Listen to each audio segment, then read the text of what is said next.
There's this really dangerous myth out there. The idea that if you get the degree, you ace the exams, you're pretty much guaranteed to win at business. But look, anyone who's actually been in the trenches knows the real truth. And that's exactly what we're going to break down.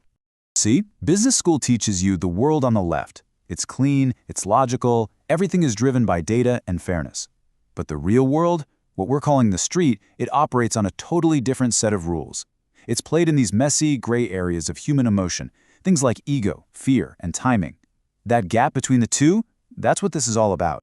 So our guide for this isn't some professor in an ivory tower. No, he's Mark McCormack. This is the lawyer who basically invented the entire sports marketing industry. He founded IMG, he represented legends like Arnold Palmer, and he made an absolute fortune. And his secret?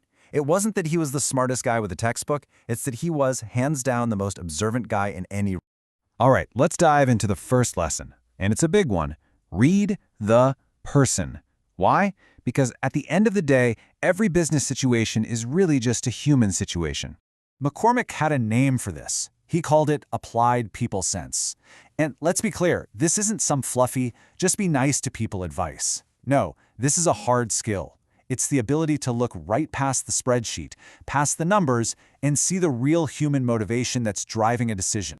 So this all boils down to one crucial question. While the MBA is over there double-checking the financial models, the street-smart executive is asking something else entirely. They're asking, what's really going on here? What does the person across the table truly want? Or, and this is even more important, what are they afraid of? Think about any deal like an iceberg. The terms, the numbers, that's just the tip. It's all you can see on the surface. But the stuff that really sinks deals, that's all the hidden stuff below the water. We're talking about ego, insecurity, the fear of looking weak in front of a boss, or just messy internal politics. That's the real map you need to be reading. Okay, so how do you actually read people? Well, that brings us right to lesson number 2. Use the silence. This quote from McCormack holds such a simple but powerful truth. Think about it. Smart people, they love to talk, right? They want to prove how smart they are. But his point is so crucial. Every single moment you spend talking is a moment you are not learning anything new. And here is a killer technique you can use tomorrow. Seriously. So you ask a direct question, and you get kind of a half answer back. Your first instinct is to jump right in, maybe rephrase, ask another question. Don't. Just hold the silence. Look at them. Wait. People get so uncomfortable with that void, they will rush to fill it. And that is often when the real information, the truth they were trying to avoid, just comes spilling out. McCormack's advice here? Listen with your eyes. So let's say someone tells you, oh yeah, we're very interested, but at the same time they're closing their briefcase and checking their watch. What do you believe? The action, right? The action always tells the truer story. You gotta believe the watch, not the words.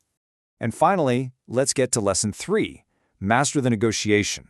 And this is where we kind of have to challenge that whole cozy idea of a win-win.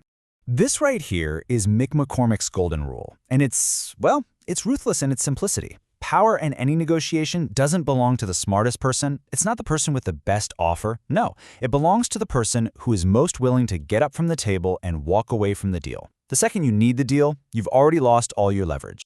Okay, let's talk about a little move called the flinch. When a rookie gets an offer, what do? They go, okay, that sounds fair. Well, inside they're thinking, shoot, I should have asked for more. But a pro has a visible, physical reaction, a flinch. Even a subtle one makes the other person immediately question their own offer. It makes them think, uh-oh, maybe I asked for too much. And just like that, the power shifts right back to you. So what's the big takeaway from all this? I mean, these lessons might seem a little old school, but believe me, they are more relevant today than they have ever been. And you might be thinking, come on, we're talking about a book from the 1980s. In a world of AI and Slack and Zoom, why on earth does this playbook still matter? It's simple. Because the operating system, the software, the tools, all the tech, that stuff changes constantly. But the hardware, the human brain, that doesn't change. The same fears, the same egos, the same insecurities that drove deals back in 1984 are the exact same ones driving deals today. So I'll leave you with this one last question. The next time you're in a meeting, your next negotiation, ask yourself, are you just hearing the words being said? Or are you taking a step back and actually watching the game?